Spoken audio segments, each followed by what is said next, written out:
안녕하십니까 매부리원 여러분. 오늘은 설명이 필요 없는 남자 오건영 신한은행 부부장님 모시고 말씀 나눠보겠습니다. 안녕하세요. 네, 안녕하세요. 네, 바로 질문 들어가겠습니다. 네네. 요새 이제 미국 긴축 속도가 빨라지고 있어서 많은 분들이 긴장을 하고 계시거든요. 이제 구체적으로 좀 쉽게 뭐가 어떻게 바뀐 건지 상황이 좀 설명을 부탁드릴게요. 그러니까 이제 그 스탠스 자체가 바뀌었다는 건 어떻게 바뀐 거냐면, 연준이 올해 초까지만 해도 되게 좀 완화적으로 움직였다가 굉장히 긴축적으로 빠르게 땡겨오기 시작했다, 이제 이렇게 볼 수가 있고요. 시장이 예상했던 것보다 계속 좀 빨라지고 있거든요. 이제 그 이유에 대해서 잠깐 생각을 해보면, 첫 번째는 올해 초만 해도 연준에서는 물가에 대한 인식을 일시적이라는 단어로 표현을 했어요. 일시적인 물가 상승이다 라고 이제 표현을 했는데, 물가 자체가 굉장히 강하게 올라오긴 하지만 그리 오래 가진 않는다라고 봤던 건, 금융위기 이후에 몇 차례 물가가 올랐던 적이 있었거든요. 네. 뭐 금융위기 직전이긴 하지만 08년도에도 올랐었고 11년도에도 올랐고 15년도에도 올랐었고 18년도에도 올랐었어요. 근데 물가가 오를 때마다 그 이전을 생각을 해가지고 이 물가 상승이 워낙에 강하니까 이걸 때려잡기 위해 가지고 긴축으로 확 전환을 했죠. 근데 옛날하고 달라진 게 뭐냐면, 옛날엔 그렇게 강하던 애가 지금은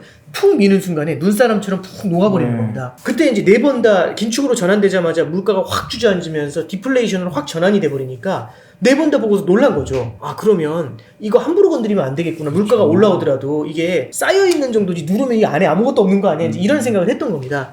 그러다 보니까 이번에도 이제 물가가 탁 튀어 올라오는데 이거 그렇게 강하지 않고 생각보다 오래 가지 않을 거야 라고 해서 일시적이라는 표현을 썼죠. 근데 웬걸 이게 금방 자연이 좀 가라앉을 거라고 생각을 했는데 생각보다 오래 가고 있는 겁니다. 가장 큰 이유 중에 뭐가 있냐면, 공급망에 대한 리스크가 굉장히 컸던 거죠. 예를 들어 이런 겁니다. 연초에는 보복 소비가 있으니까 수요가 굉장히 강하게 폭발할 거야. 경기 부양책을 위해서 돈을 준 게 있으니까 이것 때문에도 소비가 폭발할 거야. 근데 보복 소비라는 것도 평생 보복할 수는 없으니까. 그렇죠. 그래서 이제 보복 소비도 사라지고 이제 소비 부양 효과도, 경기 부양 효과도 어느 정도 사라졌는데, 문제는 공급망이 따라 올라가 줘야 되거든요. 결국에는 무언가 수요 부양을 해가지고 물건에 대한 수요가 늘어났습니다. 그러면 수요가 늘어난 만큼 돈을 이제 무언가 이제 물건을 갖다 공급을 해주면 되는데, 수요 부양이라는 건 사실 1인당 돈을 좀 주면은 그 돈 갖고서 다음날 바로 써도 되잖아요. 그죠. 근데 문제는 뭐냐면, 그러니까 수요는 바로 다음날 쫙 올라와요. 근데 공급은 뭐냐면, 코로나 때문에 다 공장 덮어놨는데 수요가 폭발했답니다 이 얘기를 들으면은 다음날부터 제품이 나오는 게 아니죠. 다 샷다 다시 올리고, 포장 벗기고, 기계 돌아가는 거 확인하고, 원자재 사오고, 사람 채용하고, 그 사람을 훈련시키고, 공급망 만들고, 그 다음에 정가 정하고, 이런 것들 다 해야 되지 않습니까? 그러면 공급이 수요를 따라가는 속도가 느릴 수밖에 없는 거죠. 근데 느릴 수밖에 없지만 결국에는 따라간다라는 게 기존의 로직이었는데, 아직까지 이게 풀리질 않고 있는 겁니다. 여러 가지 이슈들 때문에 풀리지 않는 거죠. 그러면 이제 이런 겁니다. 연준이 갖고 있는 2개의 목표가 있어요. 첫째는 성장을 극대화하는 게 있고요. 두 번째는 물가를 안정시키는 게 2가지 목표입니다. 이 성장과 물가가 원래는 같은 방향으로 움직였어요. 경기가 좋으면 성장이 강하게 나옵니다. 성장이 강하게 나오면 물가가 폭발을 하면서 결국에는 물가 상승세가 나타나겠죠. 성장이 강하게 나오면 수요가 폭발을 하니까 그만큼 물건을 살려는 수요가 많아지면서 물가가 오릅니다. 성장이 좋아지면 물가도 오른다. 성장이 안 좋아지면 당연히 소득이 없으니까 수요가 줄겠죠. 수요가 줄니까 물가가 하락할 겁니다. 그러면 성장이 주저앉으면 물가도 주저앉아. 이렇게 2개가 같은 방향이었어요. 성장이 높으면 물가도 높고, 성장이 낮으면 물가도 낮고, 이 방향이었는데 갑자기 이상해진 겁니다. 최근의 분위기는 뭐냐면, 성장은 강하게 나왔던 게 둔화가 되는데 물가는 올라오는 거죠. 그러면 같은 방향일 때는 큰 문제가 없어요. 성장도 안 나오고 물가도 높지 않으면 돈을 암만 많이 풀어도 물가 상승에 대한 우려가 크지가 않잖아요. 그럼 성장에 포커스를 맞추면서 돈을 풀면 되는데, 이게 성장이 둔화되면서 물가가 올라요. 그러면 성장을 바라보면 금리를 낮춰야 되고, 물가를 바라보면 금리를 올려야 됩니다. 뭘 선택해야 되지? 이런 고민을 했던 겁니다. 올해 상반기에 일시적이라는 말을 했던 이유는, 일시적이라는 단어는 페이크라는 뜻하고 똑같죠. 이거 가짜다. 잠깐 올라왔다 사라지는 거다. 그래서 물가가 올라오고 성장이 둔화되니까 양쪽에서 모순된 정책을 써야 되잖아요. 일단 물가에다 괄호를 친 겁니다. 너네는 일단 가짜야. 이거 신경 안 쓸래. 그래서 올해 상반기에는 연준이 얘기했던 건 계속해서 완화적인 얘기를 했죠. 강력한 경기 부양이 여전히 필요하다. 금리 인상은 상상조차 하지 않는다. 테이퍼링은 한참 멀었다. 뭐 이런 얘기를 계속 했던 겁니다. 근데 지금 분위기가 보니까 올해 8월 달부터 스탠스가 바뀐 거죠. 물가 상승이 내년까지도 이어질 수 있다. 이제 이렇게 얘기를 하니까 시장도 깜짝 놀랐고, 연준 자체도 일시적이 아니라는 거를 사실상 공언한 거나 다름없죠. 그러면 이제 다시 구도가 다시 만들어진 겁니다. 성장은 둔화되는데 물가가 오르는 거죠. 그럼 이 상황에서 과연 어디에 초점을 맞춰야 되느냐? 이게 이제 핵심이 되는 건데, 양쪽 전선에서 전혀 다른 성격의 두 개의 적이 와요. 한쪽은 성장 둔화라는 적이 오고 네. 한쪽은 물가 상승이라는 적이 양쪽에서 와요. 그러면 금리를 올리면서 내릴 수는 없죠. 모순된 정책이잖아요. 그래서 어느 정책을 쓰기도 참 어려운 겁니다. 그러면 여기서 쓸 수 있는 가장 좋은 방법은 뭐냐면 어느 한쪽 만만한 전선을 먼저 신속히 제압하고 다른 한쪽에 포커스를 두는 게 맞죠. 신속히 제압한다는 게 포인트인데 성장 둔화라고 하면 싸워보는 겁니다. 이쪽을 딱 바라보니까 글로벌 금융위기 이후에 성장 둔화하고 싸우기 위해서 십몇 년을 싸웠거든요. 돈도 많이 퍼붓고. 네. 근데 이거는 장기 참호전이죠. 그냥 일단 들어가면 이건 이제 완전히 늪에 빠지는 겁니다. 그래서 이거 쉽게 끝나지 않는다는 걸 알고 있죠. 또 하나는 얘랑 싸우려면 금리를 낮춰야 되는데 낮출 금리가 없어요. 얘랑 싸우기 위해서는 이례적인 무슨 정책을 써야 되는데 물가가 폭등을 하고 있는데 이례적이라는 표현이 나오면 물가가 훨씬 강해지겠죠. 이걸 그래서 함부로 쓸 수가 없는 겁니다. 그래서 이쪽 말고 잠깐 이쪽으로 고개를 돌렸더니 물가가 다가오는데 최근엔 좀 강해 보여도 지난 몇 번 해보니까 지난 4차례를 봤을 때는 눌렀더니 생각보다 강하지 않았다는 경험이 있고 두 번째는 이제 올라오기 시작을 한 거고 그리고 세 번째는 쓸 수 있는 카드가 많아요. 금리 올리려고 하면 지금 0%인데 얼마든지 올리죠. 그리고 올려놓은 금리는 나중에 저성장과 싸울 때 무기가 될 수 있죠. 낮출 금리가 생기는 거잖아요. 올려놓으니까. 그래서 물가 쪽을 제압하는데 포커스를 두겠다라고 본 것 같아요. 그러면 물가를 먼저 신속하게 제압하기 위해서는 이 물가 상승에 대한 기대감이 커지는 걸 일단 신속하게 제압을 해야 되잖아요. 이 기대감을 제압하기 위해서 가장 좋은 방법은 기대라는 건 하나의 허상입니다. 사람들이 갖고 있는 기대를 깨기 위해서는 기대보다 강한 무언가를 해주면 돼요. 올해 초에 원래는 돈을 덮어줄 거다 이런 생각이 있었는데 안 퍼졌고요. 내년 초나 돼야지 테이퍼링이 시작될 거야 라고 했는데 11월에 시작했죠. 네. 그리고 내년 6월이면 끝날 거야 테이퍼링이 그랬는데 지금 그것보단 당겨질 것 같다라는 얘기가 나오고 있는 거고 금리 인상은 한참 멀었어라고 했는데 내년에 한 번 또 지금 보니까 얘기가 내년에 2번도 가능하다는 얘기가 나오고 있는 거죠. 그러니까 딱 시장이 기대하는 수준보다 항상 조금씩 앞서가는 이제는 성장과 물가를 바라볼 때 예전엔 물가에 괄호를 쳤다면 이제는 물가가 오히려 더 신속하게 제압을 해야 될 대상이다. 이렇게 보고 있는 거다라고 보고 있습니다. 네. 14, 15일 FOMC 회의가 잡혀있죠. 16일은 파월 의장 발언도 나와 있는데요. 뭐 어떤 얘기가 나올 거로 보십니까? 일단 가장 중요한 거는 시장에서 주목하는 거는 점도표에 주목하는 게 일단 첫 번째 포인트고요. 근데 점도표보다 조금 더 봐야 될 건 뭐냐면은 테이퍼링의 속도가 빨라지는지를 좀 봐야 될 것 같아요. 근데 이미 파월 의장도 의회에서 증언을 할 때 테이퍼링의 속도를 올려도 된다. 올리는 게 전혀 어색하지 않다라는 얘기들을 했기 때문에 제 생각엔 테이퍼링 속도 올리는 거에 대해서는 어느 정도는 좀 컨센서스가 성립이 된 것 같아요. 테이퍼링의 속도가 올라가게 되면은 금리 인상을 시작하는 시점이 빨라지게 되거든요. 근데 금리 인상의 시점보다 중요한 건 뭐냐면 금리 인상을 내년에 몇 번 할 건지에 대한 얘기가 나오죠. 그게 방금 전에 말씀드렸던 점도표에서 표시가 될 겁니다. 아마도 지난 9월 달에 나왔었던 점도표보다는 조금 더 금리 인상이 좀 빨라지고 회수도 늘어날 거라는데 베팅하는 쪽이 좀 더 많아지지 않을까라고 생각을 하고요. 이 점도표라는 걸 간단하게만 좀 말씀드리면 네. 점도표 잘 틀려요. 그죠. 이거는 어디까지나 맞아. 지금 현재의 상황을 가정을 해서 미래에는 어떻게 될 것 같아 라는 거죠. 그럼 상황이 바뀌게 되면 얼마든지 뒤집어 엎을 수 있다는 겁니다. 근데 이번에 점도표를 그럼 왜 봐야 되냐?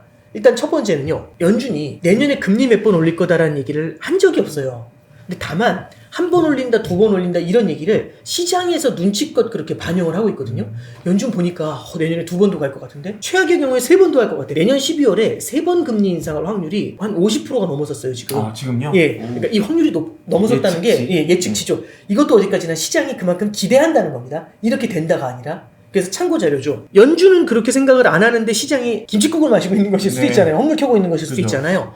여기에 대해서 점도표가 어느 정도 호응을 해주는지 사실은 연준이 시장이 현재 기대하고 있는 거에 어느 정도 맞추고 있는 건지 거기에 대한 포인트를 요번에 아마 점도표를 통해서 좀 잡아내지 않을까 그렇게 생각을 하고 있습니다. 시장에서 바라보는 긴축에 대한 스케줄 거기에 대한 생각들과 연준이 실제로 어느 정도 생각을 하고 있는지에 대한 속도 이 두 가지 사이의 커뮤니케이션이 아마 이번에 점도표를 통해서 좀 나타나지 않을까 생각하고 있습니다. 파월 의장은 뭐 여전히 매파적인 발언을 하시겠죠, 그렇죠? 이미 최근에 하신 발언이 있으니까요. 이런 게 있어요. 점도표를 통해서 보여주는 것도 있고 정책을 던지는 것도 있고 그 다음에 기자회견에서 코멘트를 주는 것도 있거든요.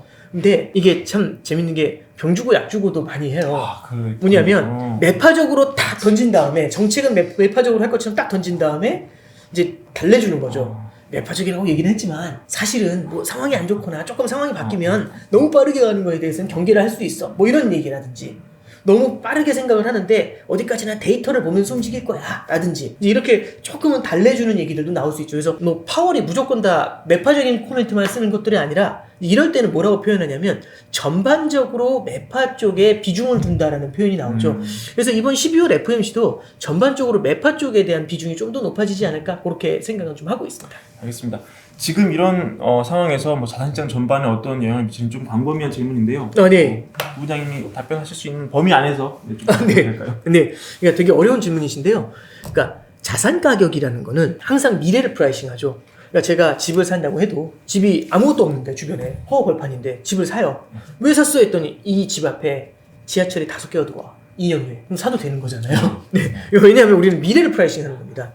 그러면 이제 이 미래를 프라이싱 한다는 건 뭐냐면 미래에 그만큼 들어올 거라는 기대감을 갖고서 사는 거잖아요. 근데 생각보다 지하철이 3개가 들어왔어요. 5개가 들어올 줄 알고 프라이싱을 했더니 3개가 들어와요. 그러면 생각했던 것보다 올라갔던 가격이 내려올 수 있죠. 지하철이 들어오는 건 호재지만 기대했던 것보다 덜하니까 오히려 가격이 내려올 수가 있죠. 5개를 반영했다가 3개로 줄어들 수 있죠. 이제 이 말씀을 왜 드렸냐면 자산 가격은요. 테이퍼링 하면 빠져요? 금리 인상하면 빠져요? 이 케이스가 아니라 테이퍼링을 한다고 하면 제가 알 정도면 시장도 알고 있겠죠. 그리고 그걸 가격에 반영해 놨겠죠. 미래를 프라이싱 하니까. 금리 인상도 어느 정도 가격에 프라이싱을 해놨겠죠. 이 말씀은 뭐냐면 현재 시장이 기대하고 있는 정도까지 소화가 되는 겁니다. 이 기대에 맞게 들어와주면 이 기대에 맞는 속도로 진행이 돼주면 자산시장이 크게 긴장을 하진 않겠죠. 근데 시장의 기대보다 빨라지거나 강해지거나 이럴 때는 자산시장이 스트레스를 받을 수가 있는 거고요.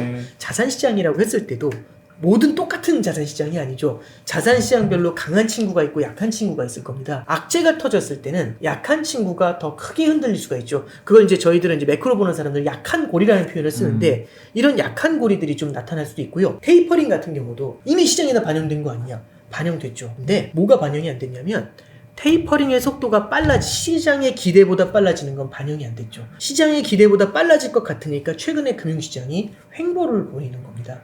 그러면 약한 고리들은 조금 더 부진해지는 모습이 나타나는 거고 강한 애들은 탄탄한 모습을 보이는 거고 이제 이런 양극화 차별화 같은 것들도 마찬가지로 나타날 수 있겠죠. 그래서 2가지 포인트입니다. 기대보다 어떤지에 대해서 보는 게 되게 중요할 것 같고요. 기대보다 강하다라면 테이퍼링을 해서 빠진다, 금리 인상을 해서 빠진다가 아니라 기대보다 강하다면 변동성이 높아질 수 있고 변동성이 높아질 때는 약한 고리의 변동성이 훨씬 더 크다. 이렇게 이제 볼 수 있겠습니다. 이런 상황에서 지금 미국 증시를 보면요, 이 횡보 장세이긴 한데 다시 그래도 신고가를 지금 찍고 있거든요. 네네네. 기준으로 한국은 지금 뭐 여전히 횡보란 말이죠. 그러면 이런 거를 시장이 어떻게 받아들였기 때문에 이렇게 움직이는지 좀 해설을 좀 할 수 있을까요? 이제 이렇게 보면 될 것 같아요. 뭐냐면 성장하고 금리를 같이 봐야 됩니다. 그러니까 금리가 올라가면은 자산 가격이 무조건 빠지느냐? 그게 아닐 수 있죠. 자, 금리가 예를 들어 1% 올라갑니다. 그러면 조달 비용이 올라가는 거니까 되게 불리하잖아요.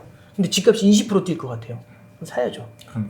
금리 2% 올라도 사야죠. 그러니까 금리가 올라가는 것보다 성장이 더 강하다라고 하면은 문제가 되진 않아요. 우리가 마켓 전체를 바라볼 때 뭘 봐야 되냐면 지금 이제 금리가 올라갈 것 같은데 성장이 어느 정도인가를 봐야 되는 거죠. 그런데 성장이라는 게 모두한테 성장이 동일한 게 아니죠.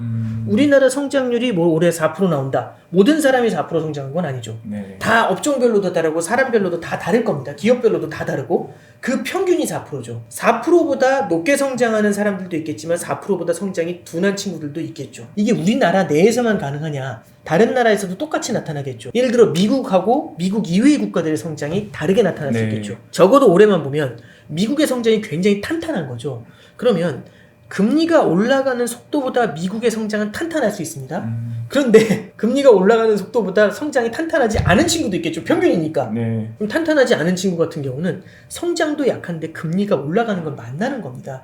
그럼 굉장히 힘들어지겠죠. 그러면 풀어놓은 돈이 있습니다. 금리보다 약한 성장이 있는 쪽에서는 돈이 빠지면서 어디로 오르냐면은 그럼에도 불구하고 성장이 나오는 쪽으로 돈이 몰릴 수가 있겠죠. 그래서 성장에 대한 차별화를 읽고 있는 게 굉장히 큰 포인트라고 생각을 하고요. 참 그래서 아까 이제 차별화, 양극화 이런 것도 말씀드렸지만 결국에는 미국 연준에서 금리를 올릴 때는 미국 경제를 보고 올리게 되죠. 미국의 경제 상황을 보면서 금리를 올리는데 미국 경제 튼튼해요. 주식시장도 탄탄해요. 그러면 금리 인상 속도를 더 빠르게 가져갈 수 있겠죠. 그걸 미국 경제는 버틸지는 모르겠지만 다른 나라 같은 경우는 성장이 약한 국가는 더 빨라지는 그 금리 인상 속도나 이런 데 받는 스트레스가 더 커질 수가 있겠죠. 이런 부분들이 이제 최근에 보면은 미국을 중심으로 한 선진국은 오르고 다른 국가들은 다부지네요라고 하는 이유가 이제 이런 데서 기인하지 않나 그렇게 생각을 합니다. 월드뱅크 이런 예측치 보면은 미국 내년 경제 성장이 굉장히 견조하다고 그렇게 네, 예측하고 그렇습니다. 있습니까? 네네. 그러니까 내년 1분기 성장도 굉장히 탄탄한 편이라고 좀 보고 있고요. 그러니까 3.5% 이제 이제 연준에서도 예상을 하는데 그 정도면은 견조한 성장세라고 볼 수 있습니다. 적어도 지금의 상황을 가정했었을 때는 미국의 성장세가 탄탄하다라는 것들 이게 이제 시장에서 미국 쪽으로의 자금 쏠림을 만들어내는 가장 큰 동력이 아닌가 그렇게 보고 있습니다. 알겠습니다. 최근에 중국이 지준율을 낮췄거든요. 네. 이게 완화적인 통화 정책이지 않습니까? 네. 중국 같은 덩치가 큰 나라에서 이렇게 미국이 주도하는 긴축에 반하는 그런 움직임을 해도 이게 세계 경제가 잘 돌아갈 수가 있나요? 일단은 왜 이 방향이 왜 다른지를 좀 볼 필요가 있어요. 네. 첫 번째는요. 중국은 코로나를 제일 먼저 맞았죠. 그래서 중국 증시가 제일 먼저 빠졌어요. 1월 말부터 빠졌어요. 미국 증시는 2월 중순이 돼서 빠졌고, 그럼 1월 말부터 코로나로 먼저 빠졌고, 제일 먼저 코로나에서 가장 먼저 벗어난 게 중국이었습니다. 네.